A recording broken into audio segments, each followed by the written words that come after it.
So hi everyone, I'm Samantha, and I'm presenting this work with Dr. Tejas Puranik and Professor Dimitri Mavris. We're from Georgia Tech in the Aerospace Systems Design Lab, and we'll present our work characterizing terminal aerospace operational states and detecting airspace level anomalies. Just to give a brief overview of the presentation outline, I'll start by going over some introduction and background, go into our method, show some implementation and results, and just wrap up with the conclusion.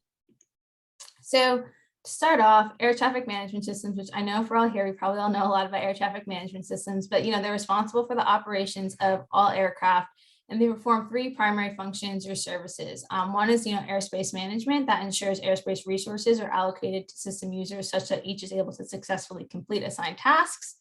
The next is more air traffic services, and this, the main part of here is air traffic control. And air traffic control, air traffic services, they're more concerned with flight level operations. So what's going on with individual flights, providing instructions to individual flights. Then we also have air traffic flow management, which ensures that the air traffic control capacity is utilized to the maximum extent possible. And the air traffic volume is compatible with the capacities declared by the Air Traffic Services Authority. So air traffic flow management is more of like an airspace level or systems level perspective. It's more considering all of the aircraft and providing instructions to all of the aircraft, within an airspace. And this could be like a terminal airspace, for instance. Air traffic management systems currently are experiencing some challenges.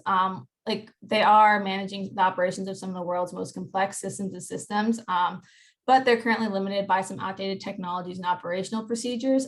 There's a lot of high volume, heterogeneous demand, dynamic system capacity, and multi-stakeholder and human-based decision-making, which often have differing objectives. And then, despite air traffic volume being a little decreased due to COVID, it is expected to recover and continue with its trend of growth that it was experiencing previously.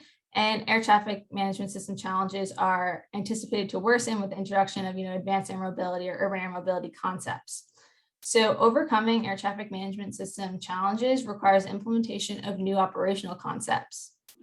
Luckily, in the past 2 decades or so, global efforts have been underway to modernize air traffic management systems, such as like NextGen in the US, Cesar in Europe, and there are a lot of others in other countries as well. And these efforts all aim to increase capacity and efficiency while maintaining sort of the system safety.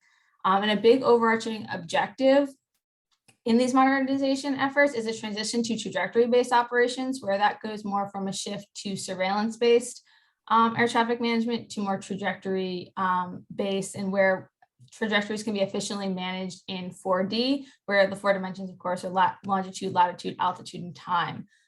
With the trajectory-based operations concept, airspace users will negotiate trajectories with the air navigation service providers, which enables a more collaborative decision-making process to occur that will consider the entire airspace system, which is a bit different from now. So routes will be optimized at both the flight level and the airspace level. So like multi-objective optimization here. So overall, though, a comprehensive understanding of both flight level and airspace level operations to support the implementation of future air traffic management system operational concepts, namely TBO, is required. That is the most beneficial way towards moving towards these new operational concepts.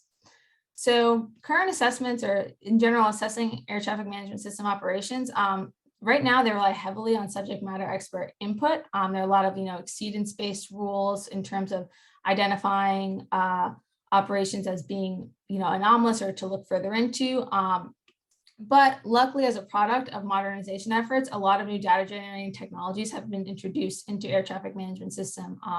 For instance, ADS-B technology, where ADS-B out broadcasts an aircraft's position, altitude, heading, horizontal, and vertical speed, as we all know. But ADS-B technology does provide the core information used in air traffic management systems for the basis of activities such as distribution of flight information, facilitating timely coordination between sectors and units, and monitoring the adherence of an aircraft to its assigned route.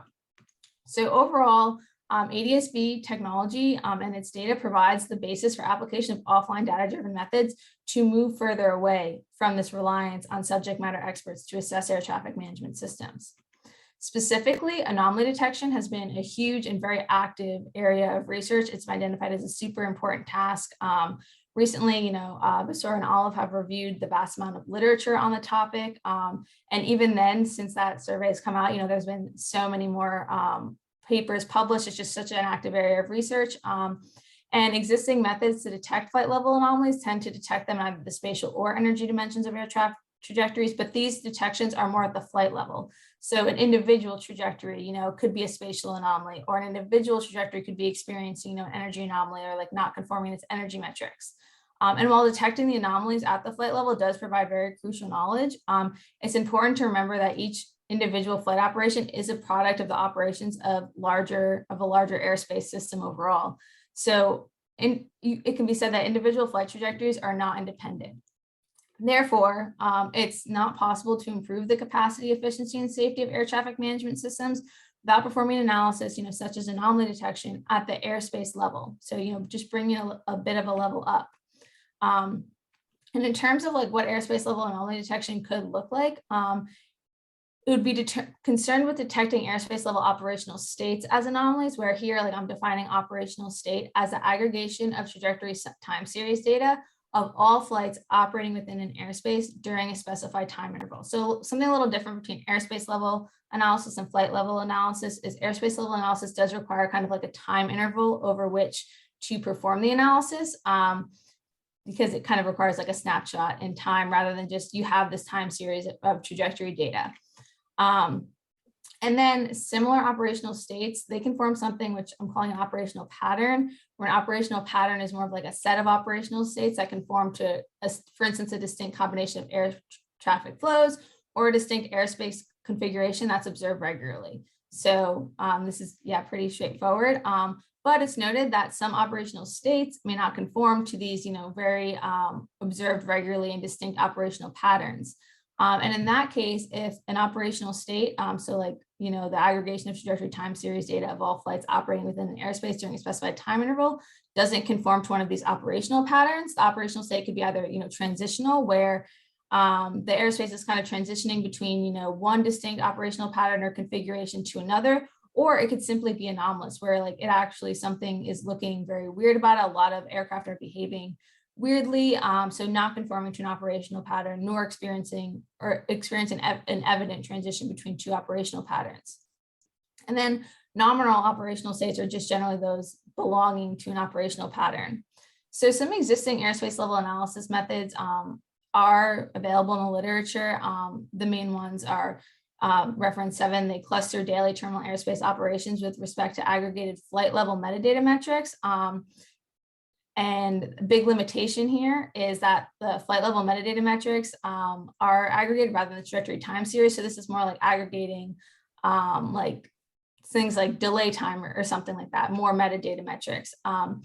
8 identifies temporally persistent air traffic flows through spectral clustering in the terminal airspace. And this is kind of similar in vein to more like an air traffic flow level analysis, whereas 1 clusters vectors indicating the activity of air traffic flows within the airspace during specified time intervals. So sort of these two have very similar and kind of aligning limitations, whereas they are more air traffic flow level aggregations rather than entire airspace level aggregations. So they end up taking more of like the median or some nominal line between air traffic flows and perform further analysis that way. And for instance, with 1, air traffic flows are considered active if only 1 trajectory is associated with it. And these air traffic flows also, like a big limitation is they have to be identified a priori. So you have to have a whole set, identify air traffic flows, and then match them, and then match the trajectories to an air traffic flow within a certain time interval.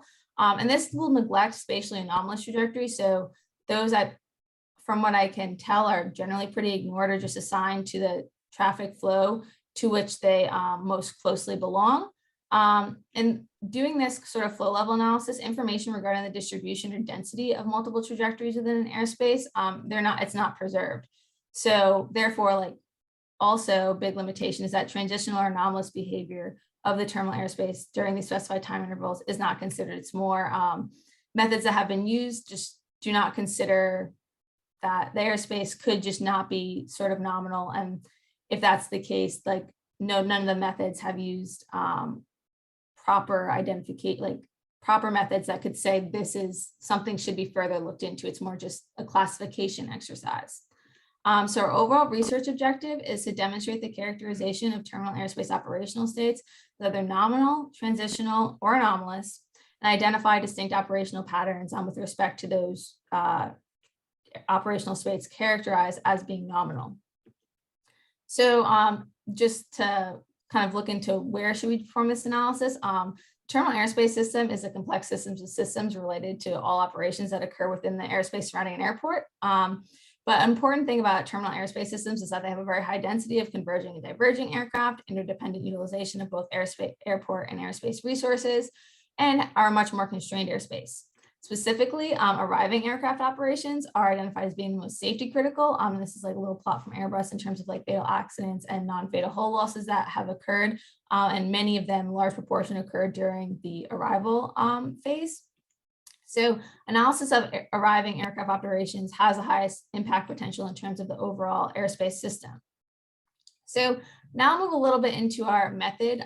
So we talked about these operational states, but to properly characterize and identify, characterize operational states and identify operational patterns, we need to represent the operational states in some way, in some data format. Like I said, previous efforts have relied on air traffic flow identification to try to generate a representation as the medians or nominal lines in air traffic flows. But like I said, this is limited by the loss of information related to the distribution of trajectories within an airspace.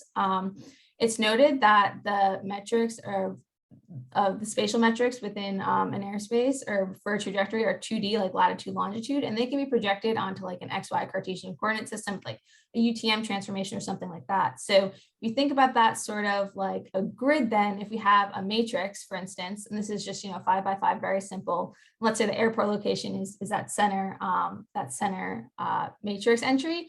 If we had a trajectory, we can kind of map it. Okay, this trajectory, for instance, comes in from the top right corner and goes directly to the airport. Obviously, like that's not super representative of real life, but this is just, an example. So this is what we would call a trajectory matrix. And you can create 3 trajectory matrices or any number of really trajectory matrix for every trajectory that's within an airspace. So separate it into a grid and fill in grid spaces as with a 1 if the trajectory passes that grid space. If you add up all those trajectory matrix, you have what could be called an airspace matrix. And that is just the sum of all those entries. And you can see kind of more of the distribution of flights being available. However, there are a lot of times where the trajectories, they're not, a uniform number of flights that occur within each time interval. So having these numbers, they should probably be scaled by the number of trajectories to get more of a density matrix. Therefore, dividing by 3 in this example, we get what we call an airspace density matrix, which can then be taken as our terminal airspace operational state representation. Once we have this representation, how are we going to then perform the operational state characterization? Again, previous works have leveraged clustering algorithms, but those are limited by the ability to identify outliers. For instance, like k-means has been used, hierarchical clustering, and those are just generally, they don't have the capability to identify as an outlier, such as a density-based method, such as dbScan, which does allow kind of the identification of outlying points, which can be considered either transitional or anomalous. However, if an operational state is transitional, for instance, if it's identified as transitional, meaning that an operational pattern before and after it is kind of different, and the one in the middle is an outlier, and these operational patterns can be considered the clusters identified by dbScan, then transitional states should probably be removed from the data set to prevent any skew in clustering. So therefore, recursive dbScan procedure is required that removes transitional operational states from the data set, such that the clustering is performed, outliers are classified as either transitional or anomalous, and if a transitional period is identified, that is removed from the data set, the dbScan procedure proceeds again, and it just proceeds until no more transitional states exist within the airspace, within like the set of time intervals. However, dbScan requires a matrix of 1D feature vectors, so regular feature vector matrix in 2 dimensions. And we do have this 2D airspace density representation. And so we can flatten the airspace density matrices, but that could give us a very large feature vector, a lot of columns, and higher feature vector dimension results in higher computation time. And also there's a lot of kind of like white space, I guess you could say, within these airspace density matrices, or there likely would be. So it might be more appropriate to, reduce the dimension of these flattened matrices. So we can reduce it using UMAP. And therefore this procedure kind of flows in this way. We do a representation and a characterization main steps, and then we can characterize as either nominal, anomalous, or transitional, where the clusters represent the nominal operational patterns and the outliers are transitional or anomalous. So the data used for this work obviously was extracted from OpenSky Network's historical database. We took all flights arriving at San Francisco International Airport in 2019 within a 20 nautical mile radius of the airport location. There's approximately 180,000 flights. We select a 1 hour time interval, but a lot of those time intervals ended up, containing 0 trajectories because aircraft don't fly 24/7 usually, or arrive at an airport 24/7. So a single or a few trajectory records also, so some time intervals that only contain, maybe 5 or 10 trajectory records, they might not contain enough information to perform that airspace level assessment. And I plot the distribution of number of scheduled arrivals per hour, and you can see around 15, the distribution is like more normal, I guess. It's less bimodal and probably more stable. So we end up setting a threshold that for an operational state to be considered, or an airspace density matrix to be considered, there must have been at least 15 flights that are used to create it. This is also because in terms of capacity and efficiency and safety, more, especially capacity and efficiency, the more congested, I guess, the airspace, the more relevant improvements in operational concepts would be. So we're left with 5,861 time intervals for analysis. This is just kind of an example of how we represent the operational states. We have the regular trajectory plot with its coordinates on the left and its airspace density matrix representation on the right. So I used a 50 by 50 airspace density matrix, and we can see here that you can see the difference. Of course, there's that solid line as it really does do its final approach, but there you can see the difference between tighter, more dense trajectories and more spread out, less dense trajectories. So while these probably belong to the same exact air traffic flows, there is a clear distinction in terms of the density, which is important to consider. So I used DB-scan, perform the operational state characterization, and of course did UMAP beforehand. And this is kind of the plot of what these operational states look like in the reduced dimensional space, and also the anomalous and transitional operational states. So we can see the transitional operational states do mainly occur between sort of two different operational patterns, operational pattern 2 and operational pattern 0. There are quite a few. And even the transitional sort of on the side of operational pattern 1 is more, it's on the side. It's not just like right in the middle or on the other side, for instance. So that makes some sense. And overall pattern 0 has the most number of hours associated with it. And with that, pattern 1 has the least number of hours associated, and it's also further off. So we think maybe there's some big differences there. And if we look just in general at San Francisco International Airport operational patterns, like their official procedures, there is this procedure, the West plan, that's observed 95 to 98% of the time, and then one that's observed less than 5% of the time. And we compute the medians of once we identify operational patterns, and then we use the trajectories associated with that operational pattern to identify air traffic flows. We see that operational pattern 0 and 2, which were very close together in the reduced dimensional space, they actually correspond pretty well to this West plan. And there also is a distinct difference in terms of where their flows are, how their flows are operating. So despite being part of the West plan, there are distinct operational differences. And then operational pattern 1 corresponds more to this Southeast plan.